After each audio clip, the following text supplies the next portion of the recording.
Hello प्यारे बच्चों, कैसे हैं आप सब। उम्मीद करता हूं आप लोग बहुत अच्छे होंगे, सुरक्षित होंगे। तो आज हम बात करने वाले हैं हमारे चैप्टर नंबर 1 के भाग 3 के बारे में, जिसके अंदर हम संयोजन एवं वियोजन अभिक्रिया के बारे में बात करेंगे। साथ ही हम जानेंगे कि एक्सोथर्मिक यानी उष्माक्षेपीय और एंडोथर्मिक यानी उष्माशोषीय अभिक्रिया क्या होती है। इन सब के बारे में डिटेल में पढ़ेंगे। मैं आप लोगों के जीवन के 30 से 35 मिनट यहाँ पर लेने वाला हूं आपको कुछ चीजें समझाने के लिए। तो अगर आपको लगे कि टाइम आप दे सकते हो तो बी कंटिन्यू विद मी, और अगर आपको लगता है नहीं भाई स्किप करके जाना होगा, बहुत बोरिंग है, तो you are free to go. आप किसी भी चैनल पर जाओ, देखो, लेकिन मेरा एम ये है कि बस आप सीखो। चलिए स्टार्ट करते हैं हमारे इस वीडियो को, जो ऑलरेडी स्टार्ट कर चुका हूं मैं। आज के इस चैप्टर के टाइटल को आप देख चुके हो। क्लास 10th के साइंस की हम बात करने वाले हैं। चैप्टर नंबर हमारे पास है फर्स्ट, रासायनिक अभिक्रिया एवं समीकरण। उसके अंदर हम संयोजन एवं वियोजन अभिक्रिया के बारे में बात करेंगे, यानी किस तरीके से कोई भी अणु परमाणु आपस में जुड़ते हैं और कैसे वो टूटते हैं, उनके बीच का आबंध यानी बॉन्ड कैसे बनता है, कैसे टूटता है, उनके बनने और बिगड़ने के आधार पर कैसे हम अलग अलग प्रकार की अभिक्रियाओं को देखते हैं। साथ ही हम उष्माशोषीय और उष्माक्षेपीय अभिक्रिया के बारे में भी बात करेंगे। उम्मीद करता हूं कि आप मेरे साथ बने रहेंगे। तो चलिए शुरू करते हैं 1.2 से। देखो, ये जो 1.2 पॉइंट है ना, हमारा टॉपिक है, ये बहुत ही सिंपल है। कहता क्या है, ध्यान से सुनना। कहता है 1.2 रासायनिक अभिक्रियाओं के प्रकार। हम आज मेनली इसी के बारे में बात करने वाले हैं कि रासायनिक अभिक्रिया क्या होती हैं और इसके कितने प्रकार होते हैं, यानी टाइप्स ऑफ केमिकल रिएक्शन। देखो, हमारे आसपास में हमने रिएक्शंस तो बहुत सारे देखे हैं, है ना, लेकिन उसके प्रकार को आज हम जानने वाले हैं। अगर आप क्लास 9th में पढ़ चुके, तो क्लास 9th में हमने पढ़ा था कि कोई भी केमिकल जो रिएक्शन होता है ना बेटा, रासायनिक अभिक्रिया जो होती है ना, उसमें परमाणु कभी बदलते नहीं है। ऐसा नहीं है कि एक परमाणु आपने डाला और उसमें आपने डाला गोल्ड का परमाणु और पता लगे यूरेनियम बन गया। ऐसा क्या कभी हो सकता है? खुद ही बताओ आप, ऐसा हो सकता है? नहीं, कभी भी किसी भी रासायनिक अभिक्रिया में बेटा परमाणु बनते नहीं है और परमाणु टूटते भी नहीं है। मैं आपको बताऊं तो यही वजह है कि परमाणु नहीं बदलते हैं। सिर्फ बदलता है तो क्या, उनके बीच का आबंध यानी जिसे आप कहते हैं बॉन्ड, वही टूटता है और वही बनता है। कईयों के बीच में टूटकर नया बनता है, कईयों बीच में बना हुआ बॉन्ड टूट जाता है। बस इस तरीके से हम अभिक्रियाओं को अलग अलग प्रकार में बांटते हैं। चलिए पहले एक्टिविटी 1.4 को समझते हैं, जिसमें संयोजन अभिक्रिया के बारे में हमें बताया गया है। यानी एक ऐसी अभिक्रिया बेटा जिसमें हम दो या दो से ज्यादा अभिकारक डालते हैं। ध्यान से सुनना मेरी बात। संयोज का मतलब क्या होता है? जुड़ना, जोड़ना, है ना। जैसे मान लो आप दो चीजों को आपस में जोड़ रहे हो और एक नई चीज बन जाए, तो कहता है क्या कि जब दो या दो से ज्यादा अभिकारकों को आपस में जोड़ा जाए और उससे एक उत्पाद बन जाए, तो उसे हम क्या कहते हैं? संयोजक अभिक्रिया। अगर पेपर में आपको इसका उदाहरण याद ना रहे तो आप बेटा ऐसे भी लिख सकते हो कि आप क्या कहोगे कि जब मैंने ए को बी के साथ जोड़ा, यानी ए को बी के साथ अभिक्रिया कराया, तो दोनों जुड़कर बन गए ए बी, यानी इस तरीके से हमें मिला एक नया उत्पाद। तो कहता है जब दो या दो से अधिक पदार्थ यानी रिएक्टेंट मिलकर केवल एक नया पदार्थ यानी सिंगल प्रोडक्ट बनाते हैं, तो उन्हें कहा जाता है बेटा क्या? संयोजन अभिक्रिया। यानी उस अभिक्रिया को कहा जाएगा संयोजन अभिक्रिया। ऐसी अभिक्रिया जिसमें हमारे पास क्या था? दो रिएक्टेंट्स थे और आपस में वो जुड़कर सिंगल बन गए। अब कहता है चलो एक अभिक्रिया करके बताओ। तो कहता है क्या? एक्टिविटी 1.4। इससे पहले हम 3 एक्टिविटीज यानी 3 अलग अलग प्रकार के क्रियाकलापों को कर चुके हैं। पहले में मैग्नीशियम रिबन को जलाया था, दूसरे में हमने पोटेशियम आयोडाइड और लेड नाइट्रेट को मिलाया था, तीसरे में हमने जिंक को सल्फ्यूरिक एसिड के साथ मिलाया था, चौथा हमारे पास यहां है। यहां पर इस अभिक्रिया में बेटा उत्सर्जन देखेंगे। Most of the chemical reaction में, ज्यादातर केमिकल रिएक्शन में जो कॉम्बिनेशन वाला होता है ना बेटा, ये एक्सोथर्मिक होता है, यानी कि हीट बाहर निकलती है। एक्सो मतलब एग्जिट, यानी कि जो उष्मा क्षेपीय अभिक्रिया है। दो तरीके की अभिक्रियाएं होती हैं, उष्मा शोषीय यानी जो शोषित होता है, और उष्मा क्षेपीय जो बाहर निकलता है। तो ये जो अभिक्रिया है ये अपने आप में बेटा ऊष्मा क्षेपीय अभिक्रिया है, ऊष्मा इसमें से बाहर निकलेगी। तो कहते हैं चलो एक एक्टिविटी करके देखते हैं। आप क्या लेंगे, एक बीकर ले लो। बीकर बना किससे होता है बेटा, बोरोसिलिकेट ग्लास से, जो हीट को रिटेन करने की, यानी हीट में जल्दी पिघलता नहीं है, चटकता नहीं है, ठीक है। उसके बाद कहता है इसमें आप डालो कैल्शियम ऑक्साइड, चूना पत्थर, ठीक है, वो डालो।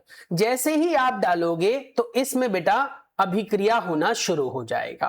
क्विकलाइम डालना है, चूना जो कैल्शियम ऑक्साइड है उसे क्विकलाइम भी बोलते हैं बेटा। और जैसे ही उसे पानी में आप डालोगे तो वो अभिक्रिया करने लग जाएगा और बनाएगा यहां पर क्या, CaOH ट्वाइस, कैल्शियम हाइड्रोक्साइड बनाएगा। और इसके साथ साथ बेटा ढेर सारी उसमें से निकलेगी ऊष्मा यानी हीट। इस तरीके से यहां पर हीट को एरो से दिखाया गया है, यानी जब कोई अभिक्रिया हीट को रिलीज करती है तो कॉम्बिनेशन का मतलब होता है जोड़ना, यानी दो चीजें आपस में मिलेंगी और एक हो जाएंगी। और जैसे इसमें वाटर था, कैल्शियम ऑक्साइड था, मिला और एक उत्पाद बन गया कैल्शियम हाइड्रोक्साइड, साथ ही बेटा हीट भी निकली। तो इस अभिक्रिया को हम ऊष्माक्षेपी अभिक्रिया भी कहेंगे।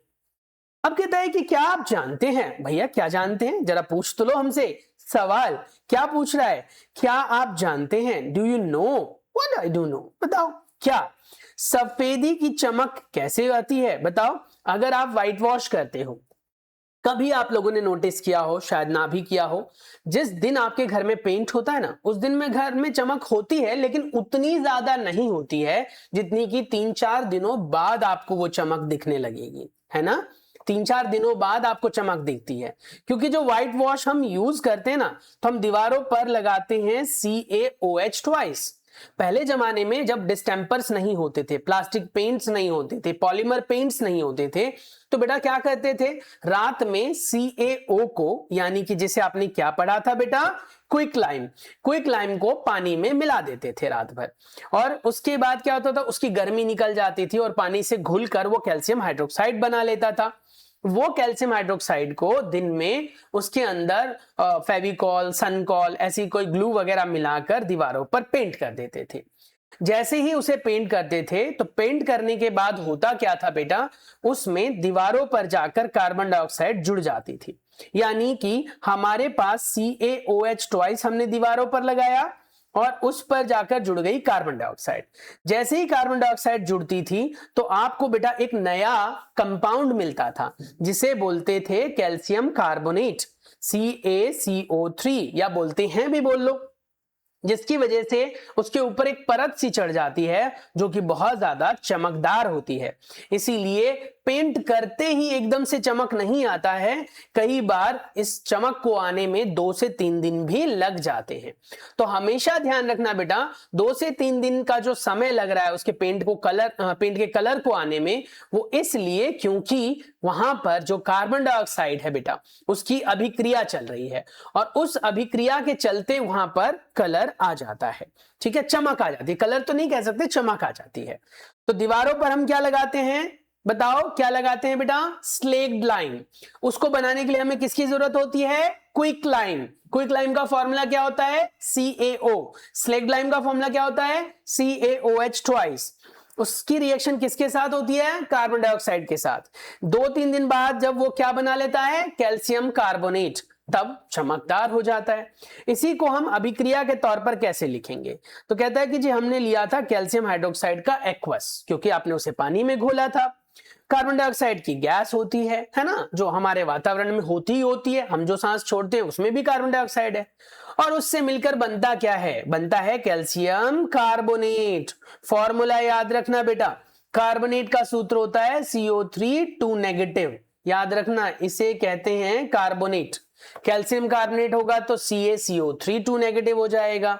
ऐसे ही सोडियम कार्बोनेट, एल्युमिनियम कार्बोनेट, ये सब बना सकते हैं हम। साथ ही यहां पर वाटर के वेपर्स भी निकलेंगे। तो याद रखना, क्विकलाइम यानी पानी के बिना, स्लेक्ड लाइम यानी पानी पी चुका, ठीक है। क्विकलाइम पानी के बिना CaO, स्लेक्ड लाइम पानी पी चुका यानी CaOH ट्वाइस। अब रिएक्शन में S कहां है, सॉलिड के लिए लगता है, L लिक्विड के लिए, AQ गैस के लिए। तो वाटर हमारा लिक्विड बना रहा है ना, और S क्या है, सॉलिड, यानी कैल्शियम कार्बोनेट आपको सॉलिड के फॉर्म में मिलता है। जो आपने लगाया था वो क्या था बेटा, वो आपने लगाया था CaOH ट्वाइस एक्वस, जो कि पानी में घुला हुआ था, और कार्बन डाइऑक्साइड गैस। समझ में आ गया। और आपको बता दूं आपकी इंफॉर्मेशन के लिए, जो ताजमहल है ना वो CaCO3 से ही बना हुआ है, कैल्शियम कार्बोनेट, जिसे चूना पत्थर भी कहते हैं। चूना पत्थर तो क्या कहें, हम उसे मार्बल बोल देते हैं, संगमरमर बोल देते हैं। तो वो संगमरमर जो है वो कैल्शियम कार्बोनेट ही होता है, सूत्र याद रखना। नेक्स्ट आता है आपके पास संयोजन अभिक्रिया के कुछ और उदाहरण। जैसे कहता है कि अगर हम कोयले को जलाएं, कोयला मतलब कि कार्बन बेटा, सी, कोयला कार्बन सी, उसको अगर हम जलाते हैं O2 के प्रेजेंस में, किसी भी चीज को जलाना यानी उसको ऑक्सीजन से मिलाना। समझ में आ गया। इसको ऑक्सीडेशन भी कहते हैं, यानी इसे क्या कहते हैं बेटा, ऑक्सीकरण अभिक्रिया। आगे पढ़ने के लिए मिलेगा, लेकिन आप याद रखो जब भी किसी भी सब्सटेंस के साथ, किसी भी तत्व के साथ ऑक्सीजन जुड़ता है तो उसका ऑक्सीकरण हो जाता है। और यहां पर यही है, दहन की अभिक्रिया भी अपने आप में ऑक्सीकरण है। तो जब आपने कोयले को जलाया तो आपको राख मिला, अब वो राख के साथ साथ क्या मिला, गैस भी तो मिली, तो वो कार्बन डाइऑक्साइड गैस मिली।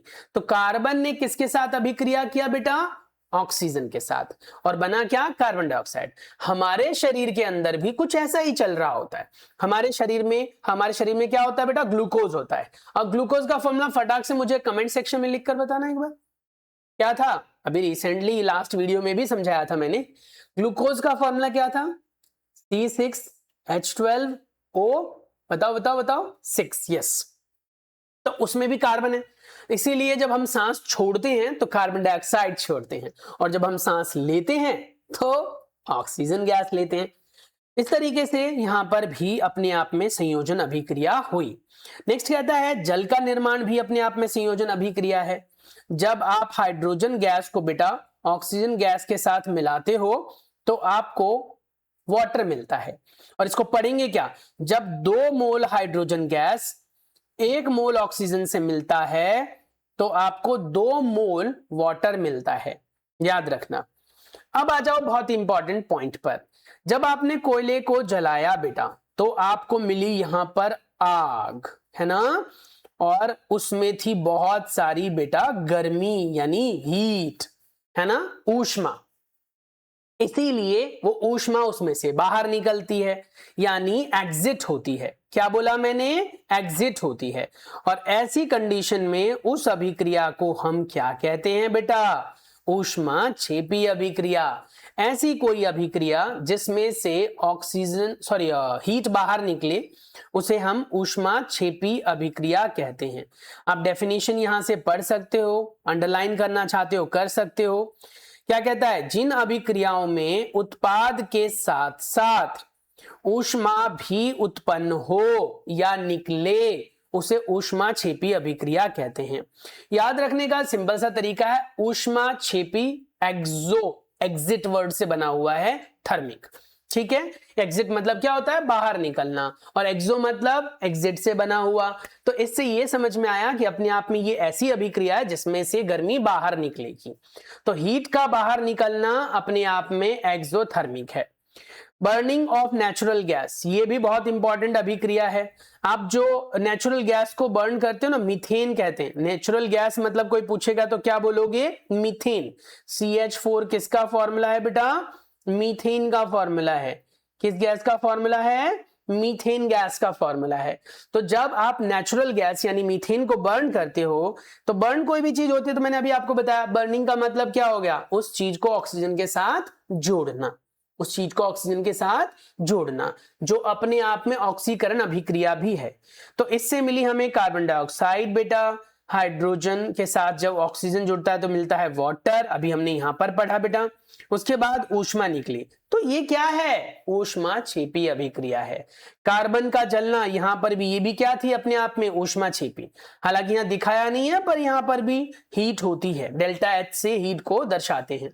अगर वो हीट उत्पाद में मिल रहा है तो ऊष्मा छेपी है। अगर वो हीट अभिकारक में दिया जाता है तो ऊष्मा शोषी है। बस इतना सा याद रखना है। क्लियर? तो बीकर गर्म हुआ, हीट बाहर निकली, हमने देखा कि अभिक्रिया हुई। अब सवाल उठता है कि क्या सांस लेना भी अपने आप में ऊष्मा छेपी अभिक्रिया है? बहुत इंपॉर्टेंट प्रश्न है बेटा, बोर्ड का बहुत ज्यादा फेवरेट क्वेश्चन है ये। कहता है कि क्या श्वसन यानी कि जो रेस्पिरेशन करते हैं, हम सांस लेते हैं बेटा, क्या वो भी अपने आप में ऊष्मा छेपी अभिक्रिया है? चलो देखते हैं। तो कहता है जी हम जो खाना खाते हैं उस खाने में हमें क्या मिलता है? तो कहता है हम जो खाना खाते हैं उसमें मिलता है हमें कार्बोहाइड्रेट, उसे शॉर्ट में कार्ब कहा जाता है। यानी कि कार्ब किसे कहते हैं? बताओ बताओ बताओ, हमने पढ़ा है ना, वसा और खनिज, लवण, ये सब चीजें पढ़ी है। तो कार्बोहाइड्रेट किसे कहते हैं? कार्बोहाइड्रेट कार्बोहाइड्रेट होता है ना, कार्बोहाइड्रेट हमें मिलता है। तो कार्बोहाइड्रेट से हमें क्या मिला? मिला क्या? बताओ, कार्बन मिला। फिर बेटा वो क्या हुआ? वो टूटता है। क्या होता है? वो टूटता है, ब्रेक करते हैं। कार्बोहाइड्रेट जब टूटता है बेटा, तब हमें क्या मिलता है? ग्लूकोज। क्या मिलता है? ग्लूकोज। फिर ग्लूकोज सेल के अंदर टूटता है, उसमें ऑक्सीजन मिलता है और तब उससे निकलती है ऊर्जा, जिससे हम कोई भी कार्य कर पाते हैं। मेरी बातें अगर आप सुन पा रहे हो और उसे नोट डाउन कर पा रहे हो, स्क्रीनशॉट ले पा रहे हो, मैं बोल पा रहा हूं, आपको समझा पा रहा हूं, किस वजह से? क्योंकि हमारे शरीर में बेटा ऊर्जा है। मैं अगर खाना ना खाऊं तो क्या आपको पढ़ा पाऊंगा? नहीं। आप खाना नहीं खाएंगे तो क्या आप बैठकर मेरी बातें सुन पाएंगे? नहीं। तो इसका मतलब ये भी अभिक्रिया अपने आप में ऊष्मा छेपी अभिक्रिया है। इंसानों का, जानवरों का श्वसन अभिक्रिया, जिसमें वो सांस लेकर ऑक्सीजन से खाद्य पदार्थों को तोड़कर ऊर्जा निकालता है, उसके अंदर भी अपने आप में देखा जाए तो ऊर्जा निकल रही है। अब कभी भी ऊष्मा छेपी का मतलब सिर्फ ऊष्मा निकलना नहीं है। ऊष्मा छेपी का मतलब है ऊर्जा निकलना, चाहे वो ऊर्जा का कोई भी रूप हो, चाहे वो उसमें साउंड के तौर पर निकल रहा हो, चाहे वो उसमें लाइट के तौर पर निकल रहा हो, चाहे उसमें वो हीट के तौर पर निकल रहा हो, चाहे हमारे शारीरिक ऊर्जा के तौर पर निकल रहा हो। तो अब इसको केमिकल रिएक्शन के तौर पर कैसे लिखेंगे? तो देखो जी, हमारे शरीर में हमने खाया था कार्बोहाइड्रेट, जिसको तोड़कर मिला हमें ग्लूकोज। इस पॉइंट पर ग्लूकोज को हमने ऑक्सीजन के साथ मिलाया, हमारे शरीर में हमने सांस ली और उसको मिलाया ऑक्सीजन के साथ। जैसे ऑक्सीजन मिला तो मिला उससे कार्बन डाइऑक्साइड, वाटर और ढेर सारी ऊर्जा, है ना। ये प्रोसेस आप यहां पर देख सकते हो, हमारी कोशिका के अंदर चल रहा है ना, और उसी कोशिका को ऊर्जा मिलती है और तब हम अपने शरीर के अंगों से कार्य ले पाते हैं। तो वही कहता है। अब बाकी से देखो, यहां पर भी बैलेंसिंग है, इंपॉर्टेंट है। इसका बैलेंसिंग तो सबसे आसान है। सबसे पहले बस ग्लूकोज का फॉर्मूला याद रखना। ग्लूकोज है C6H12O6, फिर उसके साथ आपको ऑक्सीजन डालना यानी O2, फिर मिलेगा कार्बन डाइऑक्साइड यानी CO2, और फिर मिलेगा वाटर यानी H2O। ऊर्जा को कभी भी बैलेंस या हीट को बैलेंस या लाइट को बैलेंस करने की जरूरत हमें नहीं पड़ती है। बैलेंसिंग करने के लिए सबके साथ 666 लगा दो, अपने आप बैलेंस हो जाता है। बस किसके साथ नहीं लगाना है? ग्लूकोज के साथ मत लगा देना। वही कह रहा है क्या? सब्जियां हो चाहे कचरे हो, वेजिटेबल मैटर्स हो, सड़कर खाद बनना भी अपने आप में एक्सोथर्मिक रिएक्शन है। यानी अगर कोई बोलेगा कि खाद बनना एक्सोथर्मिक अभिक्रिया है या एंडोथर्मिक, यानी उष्मा छेपी अभिक्रिया है या उष्मा शोषी, तो आप बोलेंगे उष्मा छेपी, क्योंकि उसमें ऊर्जा मिलेगी। वही कहता है कि अगर आप नोटिस करो तो आप इस तरीके से भी ये अंदाजा लगा सकते हो कि हमारे शरीर से ऊष्मा निकलती है। आप देखो, अगर आप खाना नहीं खाओगे ना तो आपका शरीर ठंडा पड़ने लग जाएगा। इस चीज का अंदाजा आप ऐसे लगा सकते हो जैसे कि आप अगर अपने हाथों को जोर से हाथ पर ऐसे करके फूंक मारो तो आप देखोगे आपके शरीर से गर्म हवा निकलती है। ये भी आपको एक प्रूफ दे रहा है कि आपके शरीर में ऊष्मा निकल रही है ना। आपका शरीर गर्म रहता है। 37 डिग्री सेल्सियस मानव शरीर का तापमान कितना होता है? 37 डिग्री सेल्सियस। कहां से आता है भाई ये? तो ये हमें खाने से मिलता है। अगर हम खाना कम कर दें, हमारे शरीर में ऊर्जा की कमी हो जाए, तो हमारे शरीर का तापमान भी गिर सकता है। इसीलिए हमारे शरीर में ऊर्जा देने का काम खाने का होता है। यानी अपने आप में ऊर्जा मिलना हमारे शरीर के लिए ऊष्मा छेपी अभिक्रिया है।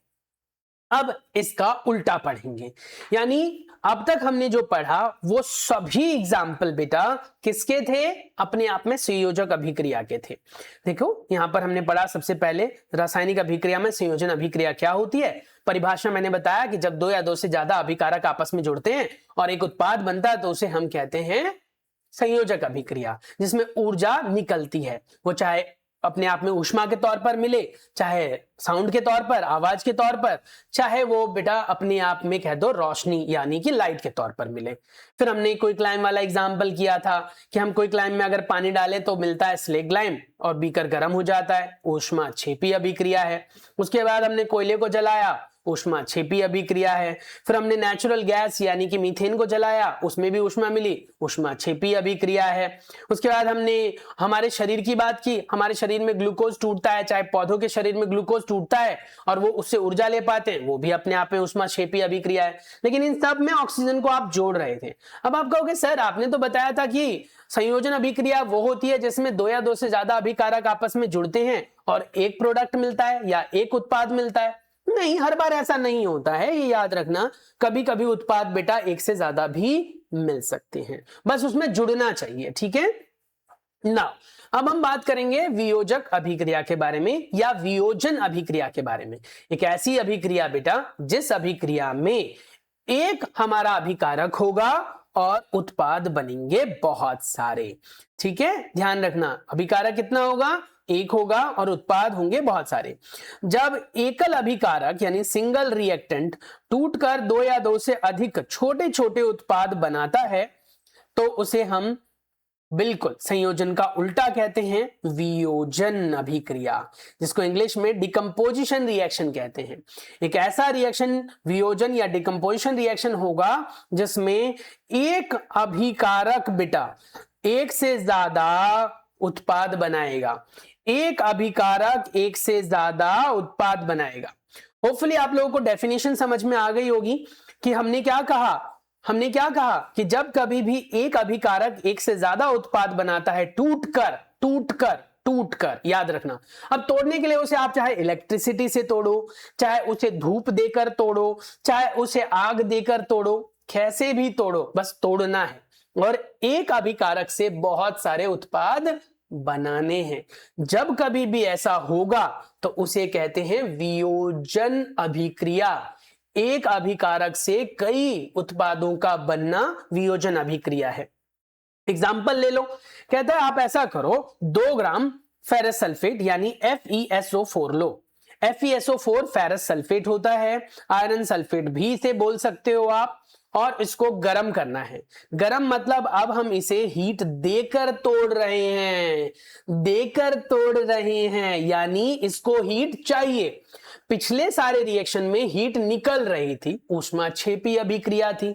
इसमें हम हीट दे रहे हैं तो ये ऊष्मा शोषी अभिक्रिया है। इस अभिक्रिया में हमें यहां देखो तो हीट देनी पड़ रही है बेटा, है ना। इस जगह अगर आप नोटिस करो तो हीट दे रहे हैं हम, और अगर हम हीट दे रहे हैं तो वो कौन सी अभिक्रिया है, ऊष्मा क्षेपी या ऊष्मा शोषी। ऊष्मा शोषी है, उसमें ऊष्मा उसको चाहिए। शोषण यानी अवशोषण करना, सोख लेना, वो हीट को सोख रहा है और हीट को सोख कर तोड़ पा रहा है। समझ में आ रहा है। तो आपने आयरन सल्फेट लिया, उसको हीट दिया, ऊष्मा दी और बस हरा रंग बदल जाता है, ठीक है। और फिर गंधक सल्फर की जलने की बदबू भी आती है। यानी आप यहां पर जब आयरन सल्फेट को तोड़ोगे, बहुत इंपॉर्टेंट केमिकल रिएक्शन है ये, पेपर में आता है। जब कभी भी, बहुत जरूरी है याद रख लेना, जब कभी भी आयरन सल्फेट को बेटा तोड़ा जाएगा, हीट देकर ऊष्मा देकर तोड़ा जाएगा, तो वो बनाएगा फेरिक ऑक्साइड Fe2O3, प्लस में सल्फर डाइऑक्साइड SO2 और प्लस में सल्फर ट्राइऑक्साइड SO3। जहां पर आयरन ऑक्साइड आपको सॉलिड अवस्था में मिलेगा, ठोस अवस्था में मिलेगा, वहीं पर सल्फर डाइऑक्साइड और सल्फर ट्राइऑक्साइड बेटा आपको गैसीय अवस्था में मिलेंगे। आयरन सल्फेट भी क्या था आपका, गैसीय अवस्था था या सॉलिड, बताओ, सॉलिड था। यानी आयरन सल्फेट सॉलिड होता है, उसको हम हीट देकर तोड़ रहे हैं, और जो दी जाती है उन चीजों को हम एरो हेड के ऊपर लिख देते हैं। अच्छा सर, अगर मान लो मैं इसको ऐसे लिखता तो FeSO4 प्लस में हीट डेल्टा एच हीट को दर्शाता है बेटा। अगर ऐसा लिखता तो क्या टीचर गलत कर देते? नहीं बेटा, ये भी सही तरीका है लिखने का। या तो आप एरो हेड के ऊपर हीट या ऊष्मा लिखो, या फिर प्लस में लिखकर डेल्टा एच भी लिख सकते हो। इससे आपने क्या देखा? टूटना देखा, यानी ब्रेकडाउन, डीकंपोज। कंपोज मतलब जुड़ना, डीकंपोज मतलब टूटना, यानी एक से ज्यादा में वो टूटेगा। क्लियर हो गया? पक्का पक्का। बस ये याद रखना, ध्यान क्या रखना है बेटा, कि कोई भी एक्टिविटी अगर आप करते हो, है ना, कोई एक्सपेरिमेंट करते हो, तो टेस्ट ट्यूब का जो माउथ होता है, उसका जो मुंह होता है, वो अपनी तरफ नहीं करना, क्योंकि उसमें से कई बार गैस के स्प्लैशेस निकल सकते हैं, लिक्विड बिखर सकता है, चेहरे पर, आंख में, नाक में जा सकता है, सांस लेने में आपको दिक्कत हो सकती है। इसीलिए टेस्ट ट्यूब्स को बाहर की तरफ दूसरी ओर रखना है। अब दूसरी ओर का मतलब ऐसे नहीं कि दूसरे के फेस की तरफ रखना है, मतलब सामने कोई ना हो तो आप टेस्ट ट्यूब को उस तरफ घुमा कर रखो, जिससे कि उसकी गंध सीधी आपके नाक में ना जाए, थोड़ी बहुत इधर उधर से आएगी, जिससे आप एहसास कर सकते हो कि अभिक्रिया तो हुई है। नेक्स्ट आता है आपके पास टाइप्स ऑफ केमिकल डिकम्पोजिशन में, यानी कि डिकम्पोजिशन भी अपने आप में बहुत सारे टाइप के होते हैं। अब डिकम्पोजिशन का मतलब तो मैं आपको ऑलरेडी समझा चुका हूं, किसी भी चीज का टूटना। वियोजन का मतलब होता है टूटना बेटा। यहां पर हम किसके बारे में बात कर रहे हैं? यहां पर हम बात कर रहे हैं ऊष्मीय वियोजन अभिक्रिया के बारे में, यानी एक ऐसी अभिक्रिया जिसमें ऊष्मा देकर हम तोड़ेंगे। ठीक है, जब किसी भी वियोजन अभिक्रिया में बेटा, देखो लिखा हुआ है यहां पर, नोटेड डाउन प्रॉपरली, जब वियोजन अभिक्रिया गर्म करने पर होती है, हीट देने पर होती है, तो उसे ऊष्मीय वियोजन कहते हैं। यानी ऐसी कोई भी अभिक्रिया बेटा जिस अभिक्रिया में ऊष्मा निकली, तो उसमें हमने क्या कहा था? ऊष्मा छेपी, और जब ऊष्मा देनी पड़ी तो उसमें कहते हैं ऊष्मा शोषी।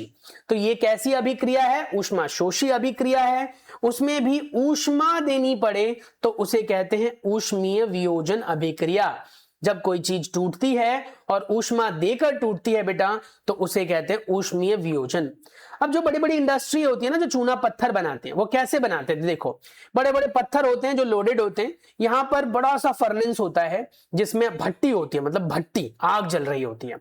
उसमें कैल्शियम कार्बोनेट यानी कि लाइमस्टोन, चूना पत्थर डालते हैं और उसको ऊष्मा दी जाती है। जैसे ऊष्मा देते हैं तो वो कैल्शियम ऑक्साइड, जिससे हमने व्हाइट वॉश किया था ना, अब व्हाइट वॉश वैसे कैल्शियम ऑक्साइड से नहीं की जाती है, कैल्शियम हाइड्रोक्साइड से की जाती है, CaOH ट्वाइस से। लेकिन CaOH ट्वाइस बनाने के लिए आपको CaO को, यानी कैल्शियम ऑक्साइड को बेटा किस में डाला जाता है? पानी में। इसे हमने क्विक लाइम भी कहा था। तो क्विक लाइम को पानी में डाला था, कैल्शियम हाइड्रोक्साइड बना था। अब यहां पर वही कह रहा है कि बड़ी बड़ी इंडस्ट्री जो होती है वो चूने पत्थर को अपघटित करते हैं ऊष्मा देकर, और उससे चूना पत्थर जो होता है बेटा, यानी संगमरमर जो होता है या ऐसे पत्थर जो होते हैं, वो चूना मतलब चूना टूटता है और बना लेता है क्विकलाइन, और कार्बन डाइऑक्साइड निकलती है। इस फर्नेस में वही हो रहा है, इस फर्नेस से कार्बन डाइऑक्साइड बाहर निकलेगी, सिस्टम को छोड़कर बाहर निकल जाएगी, और यहां पर हीट से बेटा ये टूटेगा, और इसमें क्रशर्स लगे होते हैं, और ऐसे पतले पतले यहां पर पाउडर के फॉर्म में या क्रम्स के फॉर्म में आपको मिल जाएगा। क्लियर है? तो वही कह रहा है यहां पर, अगर आप एप्लीकेशन की बात करें रियल लाइफ में, real life application, calcium oxide का सबसे बड़ा उपयोग सीमेंट बनाने में होता है। सिर्फ और सिर्फ पेंट बनाने में नहीं, सिर्फ और सिर्फ डिस्टेंपर बनाने में नहीं, इसका इस्तेमाल सीमेंट बनाने में होता है। कैल्शियम ऑक्साइड को सीमेंट इंडस्ट्री यूज करती है, इसीलिए हमें बड़े बड़े पत्थर लेकर उसको पीसना पड़ता है, और इससे मिलता है CaO, और उससे बनाया जाता है फिर सीमेंट। क्लियर है? अब यहां पर आपसे सवाल पूछ रहा है कि can you gas ferric oxide का कलर कैसा होगा? देखो, पीछे लिखा कहीं नहीं था, पर यहां पर बन जरूर रहा था, है ना, Fe2O3 बन जरूर रहा था, लिखा नहीं था इसका रंग।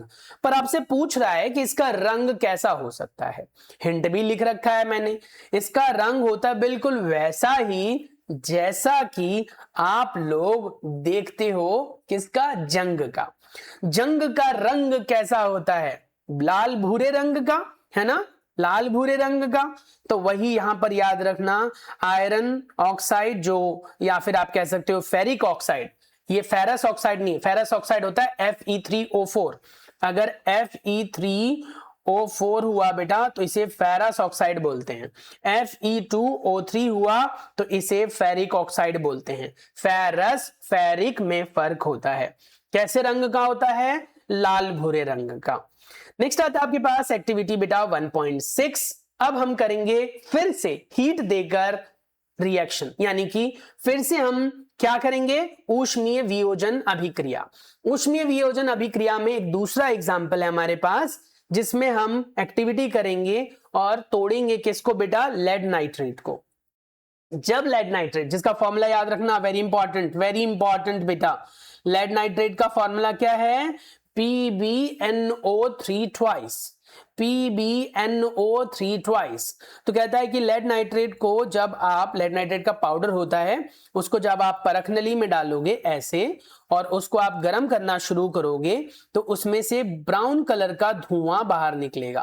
Point to be noted, brown colour का धुआं बाहर निकलेगा, जो कि बेटा किसके प्रेजेंस को दिखाता है? बताओ किसके प्रेजेंस को दिखाता है? NO2 के प्रेजेंस को, नाइट्रोजन डाइऑक्साइड के प्रेजेंस को। ये जो ब्राउन कलर की गैस है ये नाइट्रोजन डाइऑक्साइड होती है। ये यहां पर लिखा भी हुआ है मैंने ऑलरेडी। कहता है क्या? यहां जो धुआं है वो नाइट्रोजन डाइऑक्साइड का है। तो ये याद रखेंगे आप, जब भी कभी भी लेड नाइट्रेट को गर्म किया जाएगा वो भी अपने आप में ऊष्मीय वियोजन अभिक्रिया है, और उस ऊष्मीय वियोजन अभिक्रिया से बेटा ऊष्मा देकर हम लेड नाइट्रेट को तोड़ते हैं, और जब वो लेड नाइट्रेट टूटता है तो हमें मिलता है लेड ऑक्साइड, नाइट्रोजन डाइऑक्साइड और ऑक्सीजन गैस। और ये नाइट्रोजन डाइऑक्साइड जो गैस है ये किसके कलर की होती है? भूरे रंग की होती है, ब्राउन फ्यूम। और ब्राउन फ्यूम होने की वजह से आप इसको आइडेंटिफाई कर सकते हो। यानी कोई भी ऐसा रिएक्शन किया जिसमें भूरे कलर की आपको गैस निकलती हुई दिखी, तो बेटा आप समझ जाओ उसमें कौन सी गैस बन रही है? NO2 gas. कौन सी गैस बन रही है? NO2 gas. तो वही कहता है मेमोरी ट्रिक में, no two brown fumes, it means NO2 is brown fume. ठीक है, क्लियर हो गया? सिर्फ और सिर्फ यहां पर यह बताना चाह रहा है कि आपके बोर्ड में ये फेवरेट क्वेश्चन है, पूछा जाता है। लेड नाइट्रेट को जब आप तोड़ते हो तो उसकी जो गैस बनती है वो ब्राउन कलर की होती है। वो जो ब्राउन कलर है वो किसके प्रेजेंस को दिखाता है? तो आप बोलेंगे वो नाइट्रोजन डाइऑक्साइड के प्रेजेंस को दिखाता है। अब तक जो ये रिएक्शंस आपने देखे उन सब में आपने हीट का इस्तेमाल किया। देखो इसमें भी आपने हीट का इस्तेमाल किया, ऊष्मा का इस्तेमाल किया, ऊष्मीय विघटन था, ऊष्मीय वियोजन था। इसमें भी जो इंडस्ट्री के अंदर कैल्शियम कार्बोनेट को तोड़कर कैल्शियम ऑक्साइड बना रहे थे उसमें भी आप ऊष्मा का इस्तेमाल कर रहे हो, ये भी ऊष्मीय वियोजन है। दोनों ही ऊष्मीय वियोजन हो गए। अब हम बात करेंगे विद्युत अपघटन के बारे में। विद्युत अपघटन या विघटन कुछ भी बोल सकते हो। विद्युत के द्वारा अब हम तोड़ेंगे। मैंने आपको बताया था कि जो ये विघटन प्रोसेस होता है बेटा, ये अपने आप में कई तरीकों से हो सकता है। विघटन बोलो, वियोजन बोलो, ये कई तरीकों से हो सकता है। ऊष्मा देकर, ये दो आपने ऊष्मा से पढ़े, और इलेक्ट्रिसिटी देकर जिसमें आप विद्युत से तोड़ोगे। तो इसीलिए इसका टाइटल क्या है? विद्युत अपघटन, यानी इलेक्ट्रोलाइसिस ऑफ वाटर, यानी पानी को अब हम तोड़ेंगे विद्युत देकर। ये याद रखना बेटा, जब हम पानी को तोड़ेंगे तो पानी के बीच में ना कैसा बॉन्ड होता है? हाइड्रोजन बॉन्ड होता है, जो अपने आप में ताकतवर बॉन्ड होता है। उसको आप गर्मी देकर नहीं तोड़ सकते हो। ऐसे ही अगर आप नमक को तोड़ना चाहते हो, यानी कॉमन जो सॉल्ट होता है उसको तोड़ना चाहते हो, तो उसको तोड़ने के लिए भी आपको हीट से आप उसे तोड़ नहीं सकते हो। यही वजह होती है कि आप देखा होगा आपने, वो कढ़ाई में पॉपकॉर्न बनाने वाले आते हैं ना गलियों में रेड़ी पर लेकर, तो उसमें उनके पास वो जो रेत जैसा कुछ दिखाई देता है ना, वो काला नमक होता है। कितना टेम्परेचर दे रहे होते हैं उसे, है ना, एक्सेसिव हीट मिल रही होती है, पर उस हीट के बाद भी उसे आपने पिघलते हुए कभी नहीं देखा होगा, क्योंकि नमक को आप सिर्फ हीट देकर नहीं पिघला सकते हो। हाँ, नमक को आप इलेक्ट्रिसिटी देकर तोड़ सकते हो, विद्युत देकर तोड़ सकते हो। इसीलिए उसे भी क्या कहेंगे हम? विद्युत अपघटन। यहां पर जल के साथ भी ऐसा ही है, जल को भी आप विद्युत देकर तोड़ सकते हो, इसीलिए इसे भी क्या कहेंगे हम, विद्युत अपघटन। तो कहते हैं पानी से बिजली पास करके हम उसमें से हाइड्रोजन गैस और ऑक्सीजन गैस निकाल सकते हैं या उसके तौर पर उसे तोड़ सकते हैं। यह आपकी एक्टिविटी नंबर 1.7 है, यानी ये 7वीं एक्टिविटी हम पढ़ रहे हैं। सबसे पहले आपको ये पूरा सेटअप जैसा पिक्चर में दिख रहा है वैसा बनाना है। प्लास्टिक का एक जग लेना है, नीचे स्टॉप कॉक लगाकर उसको फिक्स कर लेना है जिससे पानी नीचे ना गिरे, और उसमें बेटा 2 कार्बन के इलेक्ट्रोड्स डालने हैं जो आपको बहुत आसानी से मिल जाते हैं लैब वगैरह में। इन इलेक्ट्रोड्स के साथ क्या करना है, आपको 2 वायरें जोड़ लेनी हैं। एक एनोड होगा जो पॉजिटिव होता है, ठीक है, एनोड क्या होता है बेटा, हमेशा धनावेशित होता है, और कैथोड कैसा होता है बेटा, हमेशा ऋणावेशित होता है। याद रखना पेपर में ये पूछा जाता है। धनावेश पर आपको देखो ऑपोजिट चार्ज, जो विपरीत चार्जेस होते हैं बेटा वो आपस में एक दूसरे को आकर्षित करते हैं, और जो सेम चार्ज होते हैं वो आपस में एक दूसरे से प्रतिकर्षित होते हैं, दूर भागते हैं। तो जो एक दूसरे के पास आना चाहेंगे वही आपस में एक दूसरे के पास जाकर कलेक्ट होंगे। तो यहां पर कैसा है, ये एनोड है, कैसा चार्ज है, पॉजिटिव। ऑक्सीजन अपने आप में बेटा याद रखना कैसे चार्ज का होता है, नेगेटिव होता है। हाइड्रोजन अपने आप में कैसे चार्ज का होता है, पॉजिटिव होता है। तो देखो जो नेगेटिव है वो पॉजिटिव के पास मिलेगा क्योंकि वो उसे आकर्षित करेगा, और जो पॉजिटिव है वो नेगेटिव के पास मिलेगा क्योंकि वो उसे आकर्षित करेगा। तो एनोड पर आपको ऑक्सीजन गैस मिलती है और कैथोड पर बेटा हाइड्रोजन गैस मिलती है। उसमें भी याद रखना है आपको, ऑक्सीजन गैस देखो वाटर के फॉर्मूले में H2O में अगर आप देखो तो वाटर फॉर्मूले में आप 2 हाइड्रोजन और 1 ऑक्सीजन का एटम प्राप्त करते हो, ठीक है। हाइड्रोजन पानी में ऑक्सीजन से दुगनी होती है, ये बात आपको याद रखनी है, इसीलिए परख नली में गैस दुगनी होती है क्योंकि हाइड्रोजन गैस जो है वो आपकी दुगनी होती है, ये याद रखना, हाइड्रोजन डबल मिलेगी। तो यहां पर बस जैसे ही आप इसको कनेक्ट करोगे तो बुलबुले बनने शुरू होंगे और अलग अलग गैसेस कलेक्ट हो जाएंगी। यहां पर O2 गैस कलेक्ट होनी शुरू होगी, यहां पर H2 गैस कलेक्ट हो जाएगी। यहां पर ये पूरा सेटअप है जो आपको स्क्रीन पर दिखाई दे रहा है, आप चाहो तो इसका स्क्रीनशॉट ले सकते हो बच्चों। मैं अपना प्यारा सा फेस यहां से हटा देता हूं, आप इसका स्क्रीनशॉट ले लो, पढ़ सकते हो, समझ सकते हो। इसमें आप साफ देख पा रहे हो कि ऑक्सीजन और हाइड्रोजन के तौर पर हमारा ये टूट गया।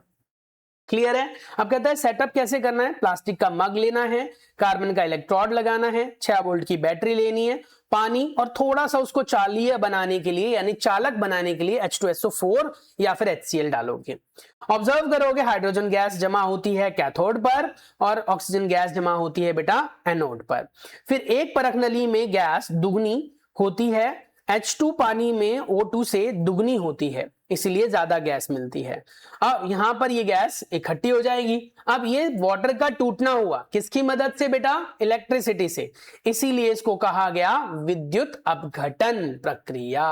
समझ में आया। विद्युत अपघटन प्रक्रिया क्या है, जब हम किसी भी अभिकारक को विद्युत की सहायता से तोड़ दें और एक से ज्यादा उत्पाद बना लें तो उसे कहते हैं विद्युत अपघटन। इसका सीधा दिमाग में आंसर आएगा वाटर यानी जल का अपघटन, या फिर साधारण नमक का भी हो सकता है, पर क्योंकि साधारण नमक का अभी तक मैंने समझाया नहीं है, पर हाँ याद रखना कि अगर उसमें भी होगा तो साधारण नमक का सूत्र होता है NaCl, और जब वो टूटेगा तो एक तरफ आपको Na मिलेगा और एक तरफ आपको Cl गैस मिलेगी। अब हम आगे डिस्कस करेंगे बेटा प्रकाशीय वियोजन अभिक्रिया, यानी एक ऐसी अभिक्रिया जिसमें प्रकाश का वियोजन होता है, यानी मतलब प्रकाश से वियोजन होता है, प्रकाश का नहीं, प्रकाश से वियोजन होता है, यानी प्रकाश की मदद से हम तोड़ते हैं। स्क्रीनशॉट ले लो, काम आएगा आपके। ये कॉन्सेप्ट बहुत ज्यादा इंपॉर्टेंट है, जैसा कि आप देख सकते हो यहां पर हम डिस्कस करने वाले हैं, हमारा टॉपिक हम ऑलरेडी डिस्कस कर चुके हैं, प्रकाशीय वियोजन, यानी कि प्रकाश की मदद से हम डिकम्पोजिशन रिएक्शन की बात करेंगे, यानी एक ऐसा रिएक्शन जिसमें हम प्रकाश की ऊर्जा देंगे और चीजें टूट जाएंगी। कहता है क्या, सूरज की रोशनी यानी सनलाइट की मदद से यौगिकों को तोड़ना। एक्टिविटी हमारे पास है 1.8। आपको क्या करना है, आपको चाइना डिश के अंदर यानी एक छोटा सा जो होता है ना चीनी मिट्टी का जो बाउल लाइक स्ट्रक्चर होता है बेटा, चाइना डिश के अंदर आपको क्या करना है, सिल्वर क्लोराइड लेना है। सिल्वर क्लोराइड का फॉर्मूला याद रखेंगे आप लोग, AgCl होता है। क्या होता है, कोई पूछेगा सिल्वर क्लोराइड का फॉर्मूला क्या होता है, तो आप बताएंगे AgCl होता है। AgCl को आप धूप में रखेंगे, सनलाइट में रखेंगे, चाइना डिश के अंदर रखेंगे। AgCl का जो कलर होता है बच्चों, वो व्हाइट रंग का होता है। याद रखना कैसे रंग का होता है, सफेद रंग का होता है। ठीक है, कैसे रंग का होता है, सफेद रंग का होता है। जब उसे आप धूप में छोड़ोगे तो थोड़ी देर बाद उसका रंग बदल जाएगा, और रंग बदलकर कैसे रंग का हो जाएगा, धूसर रंग का हो जाएगा, जिसे आप ग्रे रंग भी बोलते हो। याद रहेगा, मतलब रंग में परिवर्तन भी एक अपने आप में रासायनिक अभिक्रिया का गुणधर्म था। याद होगा, हमने पहली क्लास जब अटेंड की थी तब हमने डिस्कस किया था कि रंग में परिवर्तन भी अपने आप में एक रासायनिक अभिक्रिया होती है।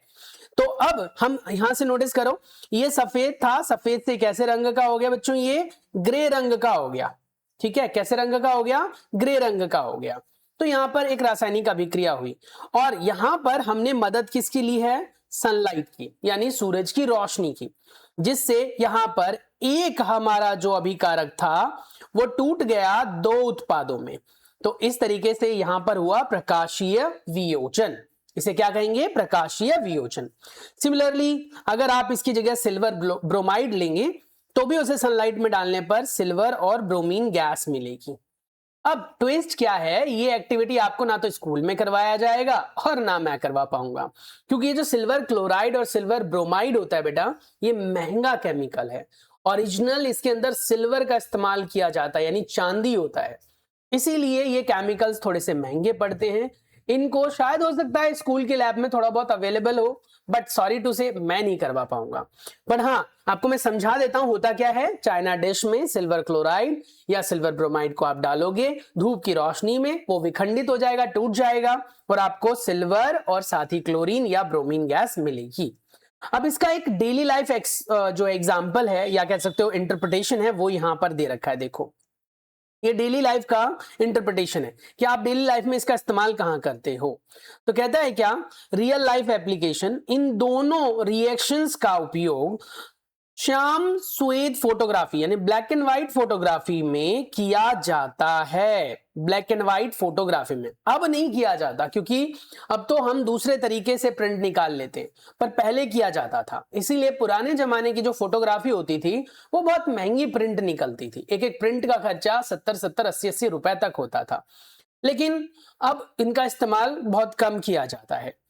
फिर उसके बाद कहता है, क्या घर में कुछ दवाइयों की बोतलें डार्क या ब्राउन ब्लैक रंग की होती है, क्यों बताइए। तो उत्तर है धूप से बचाने के लिए।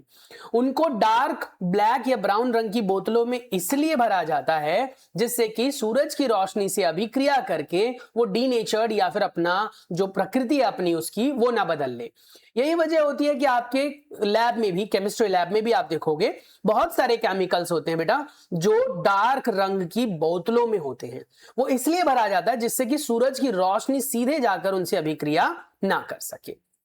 अब हमने पढ़ा था उष्मा शोषी अभिक्रिया, उष्मा छेपी अभिक्रिया के बारे में, एक बार फिर से रिपीट कर लेते हैं। तो हमने कहा था क्या कि ऊष्मा शोषी अभिक्रिया वो अभिक्रिया होती है जिस अभिक्रिया में किसी भी अभिक्रिया के अंदर ऊष्मा की जरूरत हो। ठीक है, तो ये कहता है कि हमने देखा, क्या देखा बच्चों, हमने देखा कि वियोजन अभिक्रिया में अभिकारकों को तोड़ने के लिए ऊष्मा यानी हीट, प्रकाश या विद्युत, इनकी आवश्यकता होती है।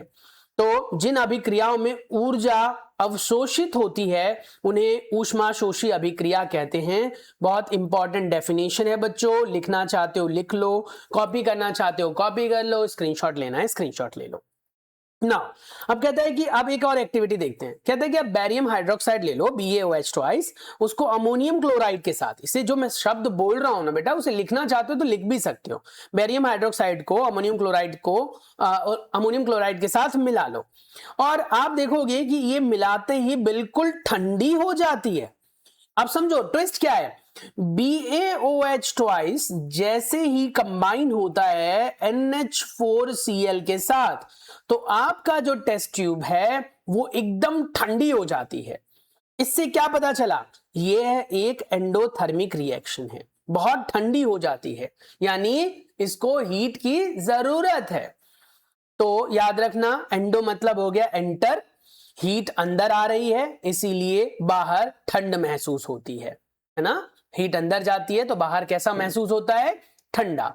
और वहीं पर हीट बाहर निकलती है तो बाहर कैसा महसूस होगा, गर्म। याद करो, हमने जब सबसे पहला रिएक्शन पढ़ा था कैल्शियम ऑक्साइड वाला, तो यहां पर हीट बाहर निकल रही थी, तो बीकर कैसा लगा था, हमें गर्म लगा था, हीट आ रही थी ना, गर्मी महसूस हुई थी। वहीं पर अगर इस रिएक्शन को हमने देखा तो यहां पर क्या बोल रहा है कि ठंडा महसूस होगा, क्योंकि इसमें हीट अंदर जा रही है। याद रहेगा। नेक्स्ट आ जाओ बेटा, हमारे पास कंपैरिजन है, जो भी अब तक आपने पढ़ा उसके बीच का इंपॉर्टेंट है। कहता है ऊष्मा क्षेपीय वो अभिक्रिया होती है जिसमें ऊष्मा निकलती है, ऊष्मा शोषी जिसमें ऊष्मा की जरूरत होती है। आसपास का तापमान बढ़ जाता है, आसपास का तापमान ठंडा हो जाता है। श्वसन या कोयले का जलना इसका उदाहरण है। ब्लैक एंड व्हाइट फोटोग्राफी, प्रकाश संश्लेषण इसका उदाहरण है। ट्रिक एक्सो यानी एग्जिट, इसमें ट्रिक है एंडो यानी अंदर जाना। पसीने सूखने पर भी हमें ठंडक महसूस होती है ना, ठंडा महसूस होता है। तो बताइए कि वो एक्सोथर्मिक है या एंडोथर्मिक है, उसमें ऊष्मा की जरूरत है या ऊष्मा निकल रही है। कमेंट करके बताएंगे आप लोग कि पसीना सूखने पर हमें ठंड क्यों लगती है, क्या ये एक्सोथर्मिक है या क्या ये एंडोथर्मिक है। अब एनसीईआरटी से संबंधित जो प्रश्न आपसे पूछे गए हैं, बहुत ही जरूरी इंपॉर्टेंट प्रश्न है ये, क्योंकि एग्जाम में बेटा एनसीईआरटी के क्वेश्चन बहुत ज्यादा मायने रखते हैं। सॉल्यूशन ऑफ सब्सटेंस एक्स, मैंने इंग्लिश में लिखा हुआ है, सॉरी टू से कि यहां पर ये बुक जो ली थी मैंने वो इंग्लिश की ली थी, इसलिए यहां पर इंग्लिश में क्वेश्चन प्रिंट हो गया है कि एक सब्सटेंस है, मैं हिंदी में अनुवाद कर देता हूं। वैसे एक सब्सटेंस है, एक पदार्थ है जो एक्स है, जिसको हम व्हाइट वॉश के लिए इस्तेमाल करते हैं।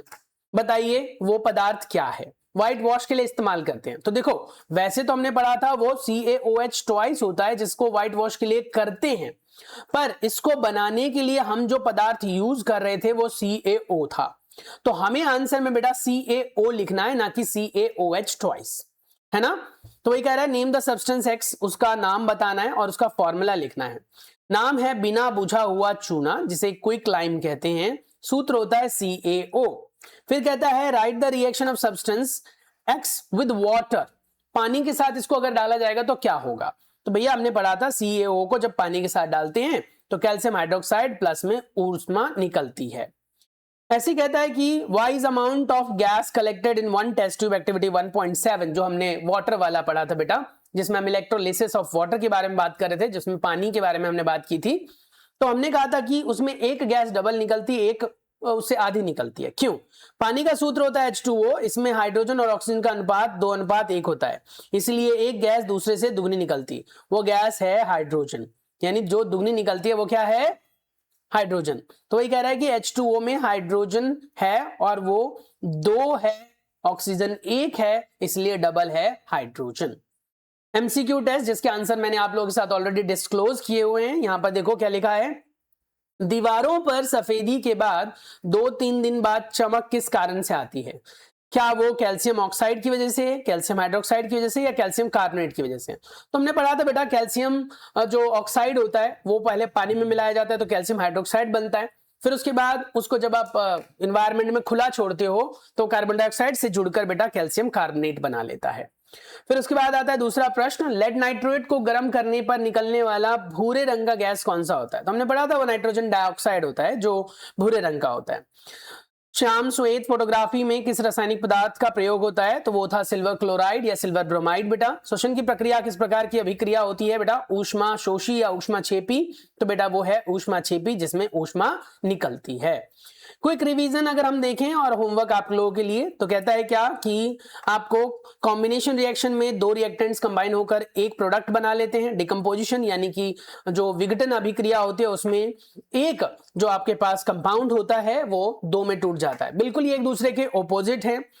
एक्सोथर्मिक में हीट बाहर निकलती है, एंडोथर्मिक में हीट अंदर जाती है। एक्सोथर्मिक में बाहर गर्मी महसूस होती है और एंडोथर्मिक में बाहर ठंडक महसूस होती है। तो ये याद रखना है। ऐसी ही मजेदार और इंटरेस्टिंग आपके पास स्लाइड्स के लिए, वीडियोस के लिए कॉमेट क्लासेस को कनेक्ट कर लें, अपने साथ जोड़ लें और बाकी यहाँ पर देखो, ये आपके पास 4 क्वेश्चंस हैं जिनके आंसर्स अगर आप लोग लिख लेंगे तो ज्यादा अच्छा है। बाकी मैंने बहुत कुछ समझाया हुआ है ऑलरेडी। तो मिलते हैं नेक्स्ट वीडियो में। इंपॉर्टेंट है, ट्राई जरूर कर लेना। कोई भी ऐसा डाउट हो, क्वेरी हो या सजेशंस हो तो please let me know in comment section. मिलते हैं नेक्स्ट वीडियो में। तब तक के लिए अपना ढेरों सारा ख्याल रखिए, चैनल के साथ बने रहिए। Take care, bye bye.